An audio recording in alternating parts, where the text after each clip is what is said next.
کہ دس از دا کی and opener of the قرآن. 7 آیتوں پہ پھر ہم انشاءاللہ اس کا سب سے پہلے تو ہماری اپنی زبان میں ترجمہ کر دیں گے، لیکن ہمیں پتہ ہے کہ ترجمے کا حق کبھی ہم ادا نہیں کر سکیں گے، اس لیے کہ عرش اعظم سے کلام ربانی ہے. ایک بندہ حقیر سا اس کا کیا ترجمہ کرے گا؟ کسی بھی زبان میں کر لے اور کتنی بھی محنت کر لے تو اس میں وہ روحانیت پیدا کی ہی نہیں جا سکے گی جو کلام ربانی کی اپنی ایک الگ شان ہے. ضروری ہے ہم سب کے لیے کہ ہم کوشش کریں کہ جس طرح ہم آسانی سے اس کو یاد کر لیتے ہیں، انتہائی آسانی سے قرآن شریف کی عربی سیکھی بھی جا سکتی ہے.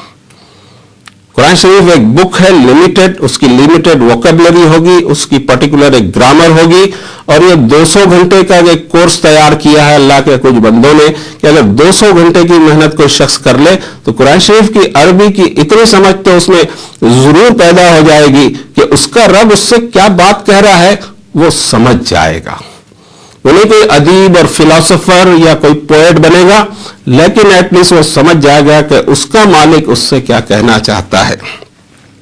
لیکن چونکہ ہمیں کتاب اللہ کی عربی نہیں آتی، یہ سمجھتے ہوئے ہم یہ کوشش کریں گے کہ ایک عام فہم زبان میں ان آیتوں کو جو میں سمجھا ہوں اس کو عام فہم زبان میں ادا کرنے کی کوشش کروں گا تاکہ لوگ سامعین بھی اس کو سمجھ سکیں.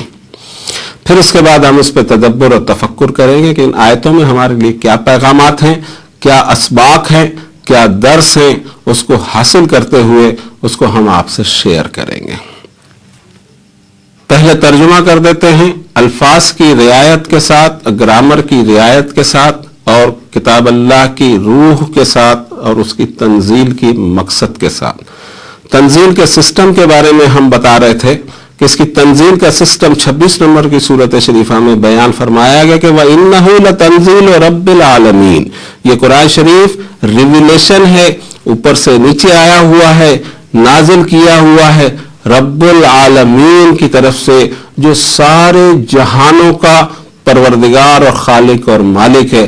نزل بہ الروح الامین، اس کو لے کر اترے ہیں روح الامین نامی فرشتے. علی قلبک لتکون من المنذرین، اے نبی صلی اللہ علیہ وسلم آپ کے قلب مبارک پر، تاکہ آپ ساری دنیا کو وارننگ دے دیں بلسان عربی مبین، ایک ایسی زبان جو صاف اور شستہ اور اپنا بیان آپ رکھنے والی عربی ہے. تو عربی میں 7 آیتوں کی تلاوت کی توفیق ہمارے رب نے ہمیں عنایت فرمائی.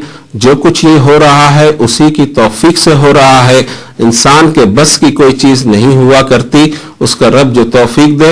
ہم کوشش کریں گے کہ آپ کے سامنے اس کے معنی اور روح کو پیش کر سکیں، خود اس سے درس حاصل کر کے اپنی زندگی سدھار سکیں، اور آپ کے سامنے بات کو پیش کریں. آپ کو پسند آئے تو آپ بھی اپنے آپ میں اتنے چینج لانے کی کوشش کیجئے، آپ کی سٹائل میں، ایٹیٹیوڈ میں، سمجھ میں، اپروچ میں. پہلے عربی میں ایک ڈائلاگ ہم نے پڑھا تھا، اعوذ باللہ من الشیطان الرجیم. یہ نازل نہیں ہوا ہے لیکن اس کا حکم 16 نمبر کی سورت شریفہ میں رب تعالیٰ نے دیا ہے کہ فَإِذَا قَرَأْتَ الْقُرْآنَ فَاسْتَعِذْ بِاللَّهِ مِنَ الشَّيْطَانِ الرَّجِيمِ. جب بھی تم قرآن شریف پڑھنا شروع کرو اللہ کی پناہ اور اس کے ریفیوج میں آ جاؤ. ہر طرح کی ایون سورسز سے، خیالات سے، پریشانی سے، آؤٹر ہوں، انر ہوں، وسوسے ہوں، برے خیالات ہوں، اللہ کی پناہ میں، اس اللہ کی پناہ میں کہ اگر وہ تمہیں پناہ دے دے تو تمہارا کوئی کچھ نہیں بگاڑ سکتا. اس کی پناہ میں ایک بار چلے جاؤ اور اس کے بعد اس کے کلام کو پڑھنا شروع کرو. اس لیے وہ لفظ، وہ ڈائلاگ استعمال کیا گیا تھا، اعوذ، میں پناہ چاہتا ہوں، اعوذ باللہ من الشیطان الرجیم، میں پناہ مانگتا ہوں، میں پناہ میں آنا چاہتا ہوں، میں شرن میں جانا چاہتا ہوں اللہ کی جو رب ہے سارے کائنات کا، ہر طرح کے ریجیکٹڈ وسوسوں سے، شیطانی عملیات سے، شیطان کے وسوسوں سے، اس کے شرور سے، میرے اپنے بھی ایول کے شرور سے. اور پہلی آیت شریفہ شروع ہوتی ہے بسم اللہ الرحمن الرحیم. الالہ، the God، اللہ کے نام سے یا اس کی صفاتوں میں سے دو صفاتوں کو ایمفسائز کرتے ہوئے کہ وہ انتہائی مہربان اور انتہائی رحم والا ہے. الحمدللہ رب العالمین، تمام پریزز، تمام تعریفیں اس اللہ کے لیے جو سارے جہانوں کا رب ہے.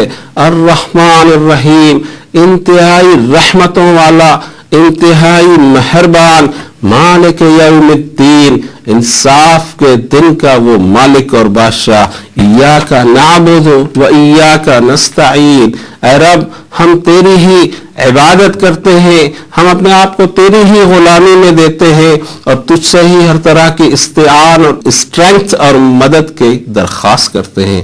اہدنا الصراط المستقیم، ہمیں چلا دیجئے، ہمیں ہدایت دیجئے صراط مستقیم کی، موسٹ اسٹریٹ راستے کی. صراط الذین انعمت علیہم، ان لوگوں کا راستہ جن پر آپ نے اپنے انعامات نچھاور کیے. غیر المغضوب علیہم ولا الضالین، ان لوگوں کا راستہ نہیں جو غضب کے شکار ہوئے اور نہ گمراہ لوگوں والا راستہ. آمین. کسی بھی دعا کے بعد آمین کہا جاتا ہے، اور اگر ان 7 آیتوں کو دیکھیں تو اس میں دعا بھی ہے، اس میں قرآن شریف کا فورورڈ بھی ہے.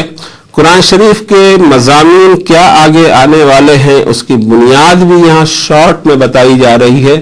ساتھ ہی ساتھ ایک انسان کی جو اس کو پڑھ رہا ہو اس کی اصلاح بھی مقصود ہے کہ وہ یہ سمجھے کہ آگے جو کتاب میں انٹر ہو رہا ہے اس کے لیے وہ کیوں انٹر ہو رہا ہے. ریکلیکٹ کر لے اپنے ذہن کے اندر کہ مجھے یہ اور یہ چیزیں اس کتاب سے حاصل کرنی ہیں. اس کا ٹارگٹ صحیح سیٹ ہو جائے، وہ اپنے ذہن اس کا صاف ہو جائے کہ اس کو اس کتاب میں داخل ہونا ہے تو اس کے ٹارگٹ کیا ہیں. ان 7 آیتوں کے بارے میں، اور اس چھوٹی سی صورت ہے 7 آیتوں کی، لیکن اپنے درجے اور اپنی اہمیت اور اپنی فضیلت میں زبردست چیز ہے، اس لیے کہ اسی کے بارے میں 15 نمبر کی سورت شریفہ میں اسی کتاب کے نازل کرنے والے نے فرمایا کہ وَلَقَدْ آتَيْنَاكَ سَبْعًا مِّنَ الْمَثَانِي وَالْقُرْآنَ الْعَظِيمِ، اے نبی صلی اللہ علیہ وسلم انڈیڈ ہم نے آپ کو 7 بار بار دہرائی جانے والی آیتیں اور عظمت والا قرآن عنایت فرمایا. اسی صورت کو حضرت رسول کریم صلی اللہ علیہ وسلم نے نمازوں میں اس کو شامل کر دیا کہ نماز کی کوئی بھی رکعت بغیر سورۃ الفاتحہ کے پوری نہیں ہوگی.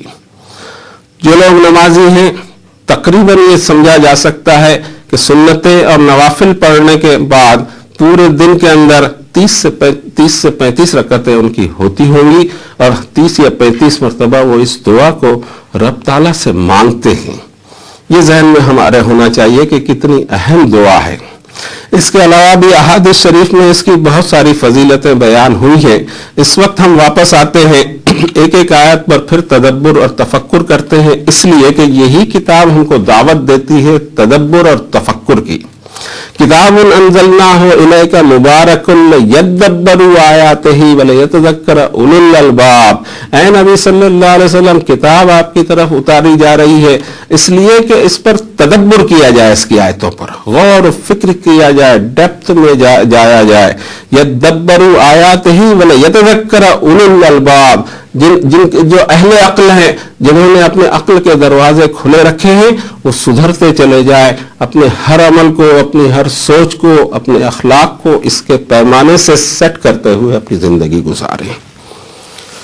پہلی آیت شریفہ بسم اللہ الرحمن الرحیم، اس اللہ کی، وہ جو آلمائٹی گاڈ ہے، اس کی صفاتیں اتنی ہیں کہ ان صفاتوں کو کبھی گنا نہیں جا سکتا، کبھی لکھا نہیں جا سکتا، تحریر میں نہیں لایا جا سکتا، ریکارڈ نہیں کیا جا سکتا. جس کے بارے میں اسی قرآن شریف میں فرمایا رب تعالیٰ نے کہ وَلَوْ أَنَّ مَا فِي الْأَرْضِ مِنْ شَجَرَةٍ أَقْلَامٌ وَالْبَحْرُ يَمُدُّهُ مِنْ بَعْدِهِ سَبْعَةُ أَبْحُرٍ مَا نَفِدَتْ كَلِمَاتُ اللَّهِ، اور اگر اس زمین کے سارے شجر، سارے درخت ان کے قلم اور پیڈ بنا لی جائے، اور یہ جو 7 سمندر ہیں ان کی سیاہی اور انک بنا لیا جائے، اور مزید 7 سمندر اللہ تعالیٰ سپلائی کر دیں انک بنانے کے لیے، اور پھر اس کی صفاتوں کو تحریر میں لایا جائے، تو یہ ساری چیزیں ختم ہو جائیں گی، اس کی صفاتیں کبھی ختم ہونے والی نہیں۔ انہی میں سے 2 صفات کو یہاں ایمفسائز کیا اس نے، اور قرآن شریف کی 114 صورتوں میں سے 113 صورتیں اسی آیت شریفہ سے شروع ہوتی ہیں کہ بسم اللہ الرحمن الرحیم، اس اللہ کے نام سے جس کی اتنی صفاتوں کے اندر الرحمن اور الرحیم کی صفت کا واسطہ دیتے ہوئے الحمدللہ رب العالمین، تمام تعریف اور تمام کریڈٹ ہر چیز کا اگر کسی کو جاتا ہے تو وہ رب العالمین کو جاتا ہے۔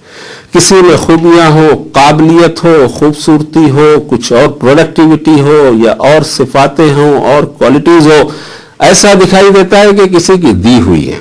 فی الحال میں زندہ ہوں، آپ سے بات بھی کر رہا ہوں، لیکن غور سے اگر میں دیکھوں تو یہی میری اپنی زندگی میری نہیں ہے، کسی کی دی ہوئی ہے، اور جب وہ چھین لے گا تم میں سے کوئی مجھے بچا نہیں سکے گا۔ ساری دنیا کی ساری طاقتیں مل کر بھی مجھے موت کے پنجے سے نہیں بچا سکیں گے، اس لیے کہ میرے رب نے اسی قرآن میں فرمایا کہ نحن قدرنا بینکم الموت وما نحن بمسبوقین، ہم نے تمہاری تقدیر میں موت لکھ دیا ہے اور تم اس کو چینج نہیں کر سکتے۔